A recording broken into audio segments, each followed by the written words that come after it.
Hi, എല്ലാവർക്കും ഒട്ടുള്ളി ഫുഡീസിൻ്റെ പുതിയ എപ്പിസോഡിലേക്ക് സ്വാഗതം. ഇന്ന് നമ്മൾ ഉണ്ടാക്കാൻ പോകുന്ന വളരെ സ്വാദേറിയ വാളപ്പുളിക്കറിയാണ്. എങ്ങനെയാണ് ഉണ്ടാക്കുന്നതെന്ന് നോക്കാം. വാളപ്പുളിങ്കറിക്ക് ആവശ്യമായിട്ടുള്ള സാധനങ്ങൾ ഇതൊരു 10 കൊച്ചുള്ളി ചെറുതായിട്ട് അരിഞ്ഞതാണ് വേണം. പിന്നെ ഒരു 3 കറിവേപ്പില തണ്ട് വേണം. ഒരു പച്ചമുളക് വേണം. 3 സ്പൂൺ മുളക് പൊടി വേണം. 1 സ്പൂൺ മഞ്ഞൾപ്പൊടി വേണം. 2 സ്പൂൺ നമുക്ക് മല്ലിപ്പൊടി വേണം. ആവശ്യത്തിന് ഉപ്പ് വേണം. പുളിങ്കറിക്ക് ആവശ്യമെന്ന് പറഞ്ഞു കഴിഞ്ഞാൽ പുളിയാണ്. അപ്പോൾ ഇത് വാളംപുളിയാണ്. ചിലവർ പറയും തോട്ടുപുളി എന്നൊക്കെ പറയുന്ന ടൈപ്പാണ്. അപ്പം അത് നമുക്ക് ആവശ്യത്തിന്, അതായത് ഒരു ചെറിയ നാരങ്ങ വലുപ്പത്തിലെടുത്ത് ചെറു ചൂടുവെള്ളത്തിൽ പിഴിഞ്ഞ് മാറ്റി വച്ചിരിക്കുന്ന നീരാണ്. ഇനി എങ്ങനെയാണ് ഉണ്ടാക്കുന്നതെന്ന് നോക്കാം. ഇത് ചട്ടിയിൽ ഉണ്ടാക്കുമ്പോഴാണ് കുറച്ച് കൂടുതൽ ടേസ്റ്റ് വരുന്നത്. ആദ്യം ചട്ടി വയ്ക്കുക. എന്നിട്ട് അതിൽ വെള്ളമൊക്കെ ഒന്ന് വറ്റിയതിന് ശേഷം നമുക്ക് വെളിച്ചെണ്ണ ഒഴിക്കാം. ചട്ടി അപ്പോൾ നന്നായി ചൂടായിട്ടുണ്ട്. ഇനി നമുക്കിതിലേക്ക് വെളിച്ചെണ്ണ ഒഴിക്കാം ആവശ്യത്തിന്. ഞാനിപ്പോൾ 3 ടേബിൾ സ്പൂൺ വെളിച്ചെണ്ണയാണ് ഒഴിച്ചത്. ഇതൊന്ന് ചൂടായി വരുമ്പോൾ നമുക്ക് കൊച്ചുള്ളി ഇട്ട് മൂപ്പിക്കാം. എണ്ണ നന്നായി ചൂടായി. അപ്പോൾ നമുക്ക് കൊച്ചുള്ളി ഇട്ടു. ഇനി നന്നായിട്ടിത് ചുവക്കുന്നത് വരെ ഒന്ന് ഇളക്കി കൊടുക്കാം.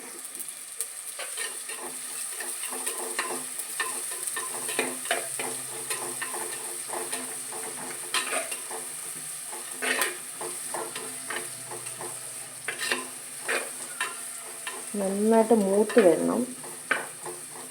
ഈ വാളപ്പുളിങ്കറി എന്ന് പറയുമ്പോൾ നമുക്ക് കപ്പയുടെ കൂടെയൊക്കെ കഴിക്കാനായിട്ട് തേങ്ങ അരച്ച കറിയേക്കാൾ വളരെ ടേസ്റ്റി ആയിട്ടുള്ളൊരു കറിയാണ്. ഇതിലേക്ക് ഞാനിപ്പോൾ ഒരു 4 കറിവേപ്പിലയും കൂടി ഇട്ടിട്ടുണ്ട്.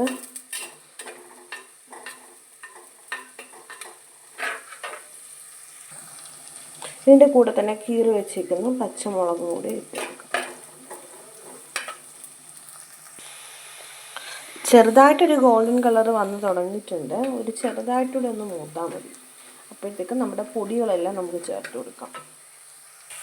പൊടി ചേർത്ത് കൊടുക്കാറായിട്ടുണ്ട്. ഇനി നമുക്ക് എടുത്തു വച്ചിരിക്കുന്ന പൊടികൾ ഓരോന്നായി ചേർത്ത് കൊടുക്കാം. മുളക് പൊടി, മല്ലിപ്പൊടി,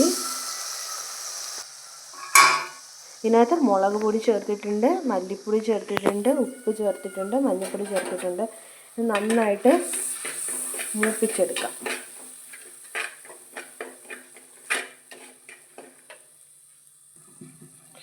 ഇത്ര ഉലുവാപ്പൊടിയും കൂടെ നമുക്ക് ചേർത്ത് കൊടുക്കാം. ബാലൻസ് കറിവേപ്പില.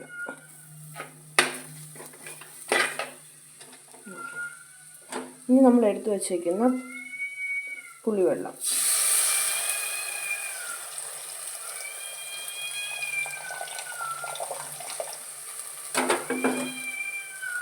ഇത് നന്നായിട്ടൊന്ന് തിളച്ച് വരുന്നവരെ വെയിറ്റ് ചെയ്യും.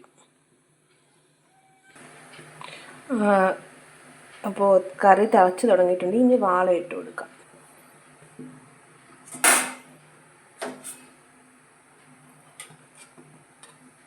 ഒന്ന് മുങ്ങിക്കിടക്കണം.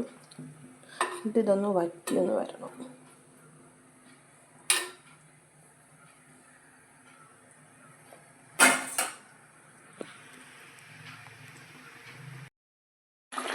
വാളപ്പുളിങ്കറി തയ്യാറായിട്ടുണ്ട്. ഇത് ഓഫ് ചെയ്തതിന് ശേഷം നമുക്കൊന്ന് തണുക്കാനായിട്ട് വെയിറ്റ് ചെയ്യാം. വാളപ്പുളിങ്കറി നന്നായിട്ട് തയ്യാറായിട്ടുണ്ട്. ഇത് വളരെ ടേസ്റ്റിയാണ് ചോറിൻ്റെ കൂടെ കഴിക്കാനായിട്ട്. അപ്പോൾ ഇതെന്ന് പറഞ്ഞു കഴിഞ്ഞാൽ നമുക്കിതിനകത്ത് ഈ അരപ്പെല്ലാം പിടിച്ച് നല്ല ടേസ്റ്റായിട്ട് കഴിക്കാൻ പറ്റുന്ന ഒരു കറിയാണ്. എല്ലാവരും സബ്സ്ക്രൈബ് ചെയ്യുക. ഇഷ്ടപ്പെടുകയാണെങ്കിൽ ലൈക്ക് ചെയ്യുക, ഷെയർ ചെയ്യുക. താങ്ക്